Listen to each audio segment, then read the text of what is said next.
All right, guys, it is Ted Bogert. We're back with the Ted Show, live with the one, the only, the real estate guru, the land guru. I've got so many nicknames for you. The realtor that Jeeps, Misty Cabaniss. What's up, Misty? Hi, Ted. How are you? I'm good. I'm hoping technology stays our friend today. Thank you guys who watched the earlier show, and it wasn't about me; it was about her singing anyway. So I didn't mind, but woo, technology, which we just talked about before we went live, which was really cool. All right, so excited to talk to you. Excited for the rest of the world to get to know you. Tell us a little bit about your beginnings, where you're from, and a little bit about your journey.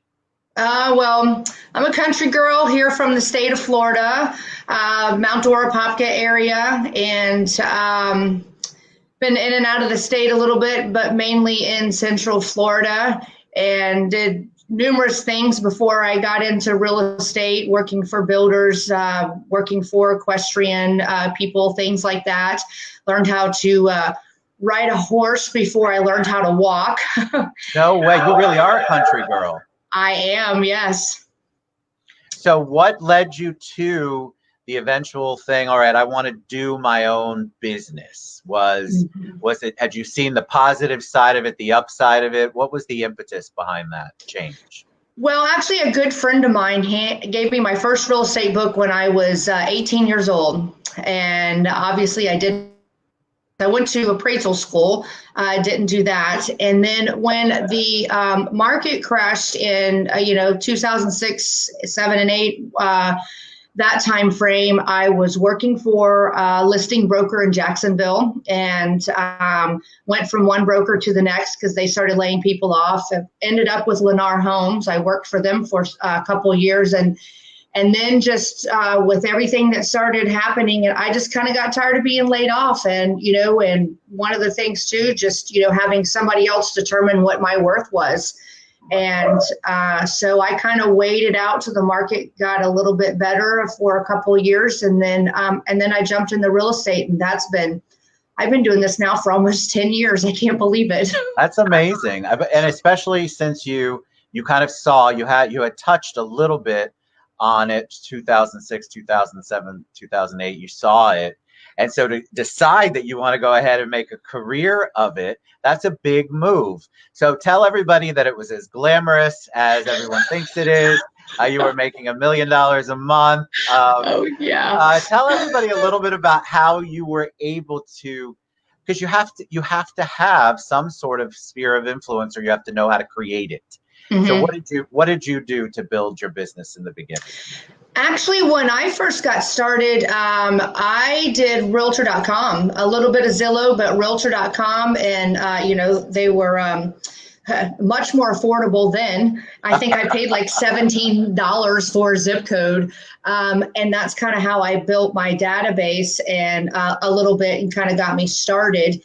And then I just moved over from that to, some of your traditional things in real estate, working off of that, your sphere of influence. And then a few years ago, I really just started connecting with my clients and referrals, and, been on a referral-based business for the last 2 or 3 years now, which that is really fascinating. That takes business to a different level for sure. Well, it's definitely... First, I want to share something Shirley said, and then I'll comment. She said, love to listen to a strong, smart woman talk about their business. Shirley Stamper speaking, she knows because she is one. Let's talk about the connections, because you obviously took it to a new level, I think was a word you said, or that sort of, you had your connections, you had your clients, and then you really began to focus on them, which made your referral business so much more. Talk about that process. What did you do? Did you begin sending out, a card every week, popping by their houses when we could do that? Right. What did you do?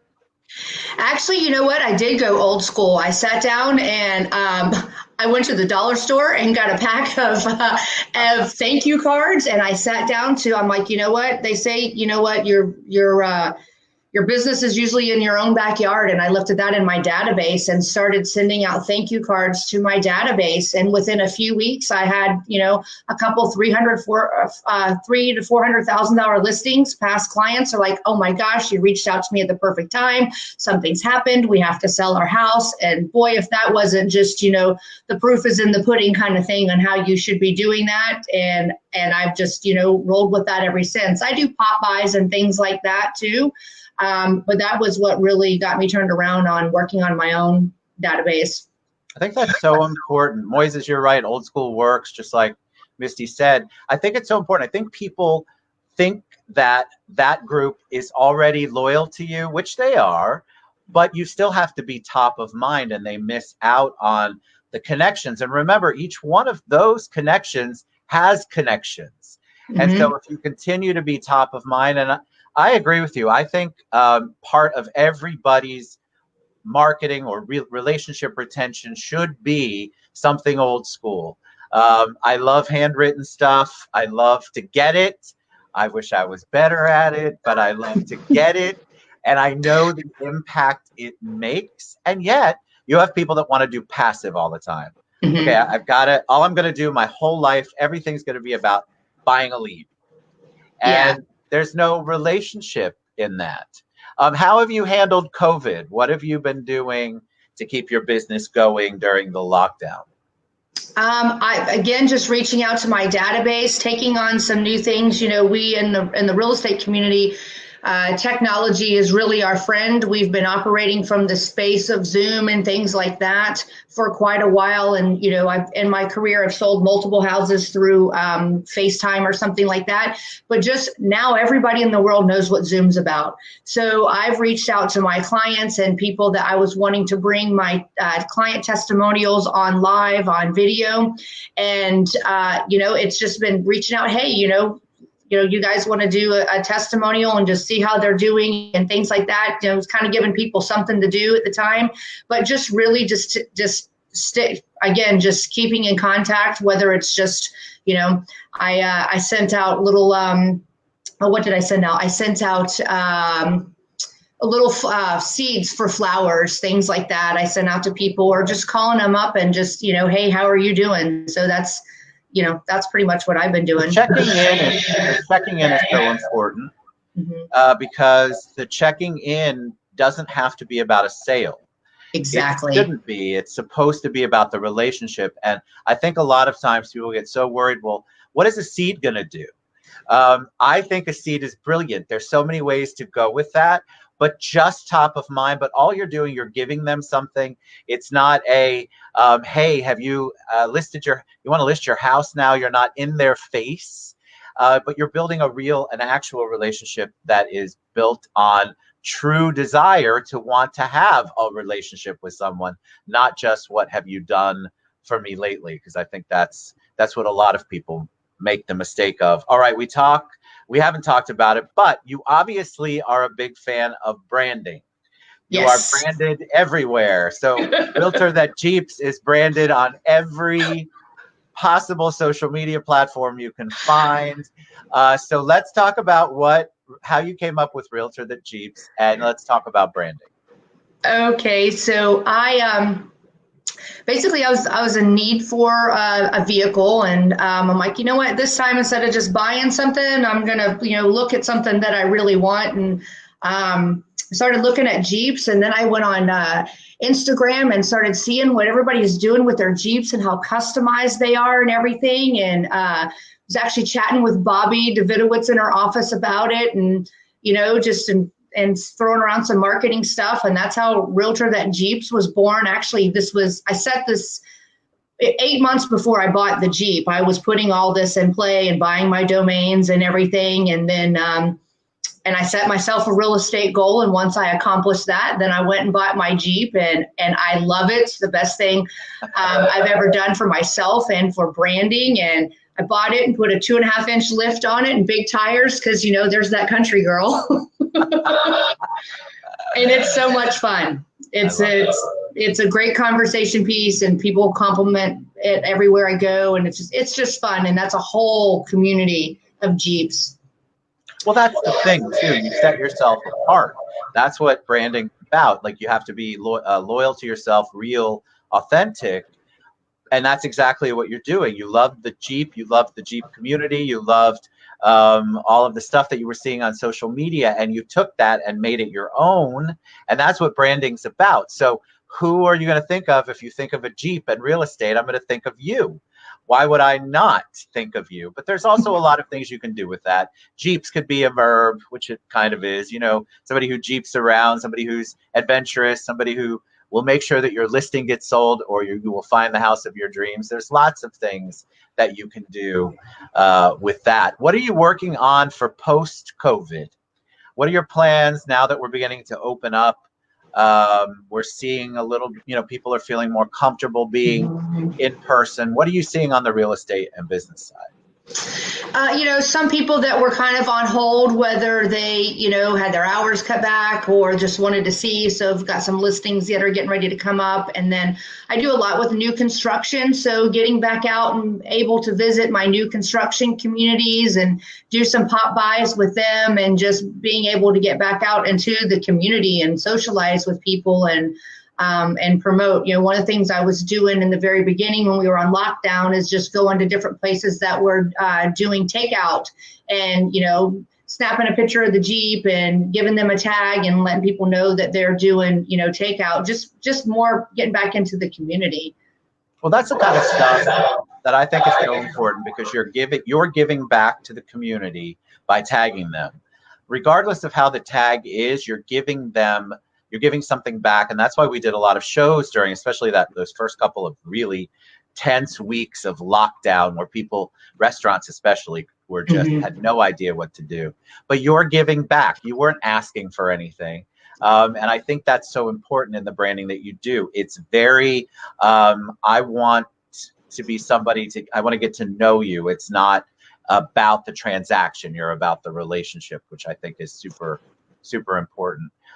Tell us what you think the market's like right now. What are you seeing in the market? How are you feeling about the market? Just give us your thoughts.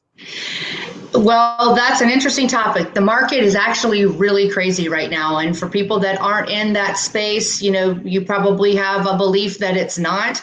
But we slowed down a little bit for a few weeks, but it has been crazy busy. We're multiple offer situations. And actually during the COVID, for when we could get out, because, real estate kept going, and some clients that were able and willing to get out, I'm like, hey, here's our chance, because we don't have so much competition of people out there. But yeah, the market's strong for sure.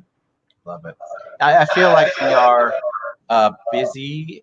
And it's a good busy. It's not a pretend busy. Like I've been through periods of that where there's a lot of looky-loos, we used to call them.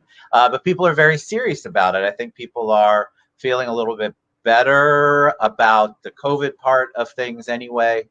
And I think that people are really examining, all right, I can buy and sell in this. My job, I think a lot of it was job related. People were so unsure of whether or not the furlough was going to continue, or were they going to get laid off, or were they going to make it through. And so I think people who were able to make it through that are being positive. What did you do, Misty?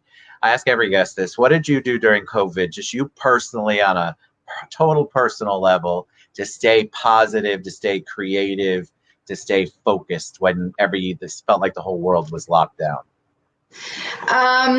I just kind of looked at what I could do with myself and my business and use this time wisely. And I did that. I do a lot of coaching, personal and business development. So embracing those outlets that I have. So just, it was really a chance for me I do a lot of personal development. So it was a chance for me to take in a lot of the things and put to action, things that I've learned over the past couple of years and really put to action. So. Love it. All right. So what is the best way? We also had, before I say that, we had Tiffany popped on and said, awesome, I'm a realtor that Jeeps. Kudos, Misty. And I promise you, Misty will respond to all of the love on all the platforms when we get off. Tell people the best way to reach you. How do they, if they want to be coached, they want to learn more about Jeeps. They want to learn more about what to do in their community. They want to learn more about real estate. How do they reach you? Well, it's interesting you did say coaching, because I did start coaching some people in real estate. I have a couple of people right now that I work with and interested in helping like 4 to 6 people a year to, see how, through real estate they can, change their life and have the life that they want. But you could reach me through either hashtag Realtor Jeeps or my Facebook page, Misty Cabaniss, Realtor Jeeps with EXP, or you can, call me 407-883-3725, call, text. I'm out there everywhere. I'm not hard to find. I have a unique last name too. Yes, and it's Cabaniss, not cannabis. Oh my God, I never thought about that. You must. Oh, I get it every day. It's so funny because I had a friend that the kids went to school with. I might have told you this when we first met, Heather Cabaniss, who spells it exactly the same way and lives here in Orlando. Oh, wow. That's interesting. Yeah, that never happened until about 4 or 5 years ago when all the heightened awareness, came about. Never in my life did anybody say that, but yeah. Well, you've been a joy. Thank you so much, Misty. We finally did it. You guys reach out to Misty Cabaniss. She's just as awesome in person, and she's always there to help and be a resource. Thanks, Misty, for coming on the show. Awesome. Thanks, Ted. Have a great day. All right. Y'all have a great one. We'll be back later on. Mwah. See you guys soon. Bye, everybody.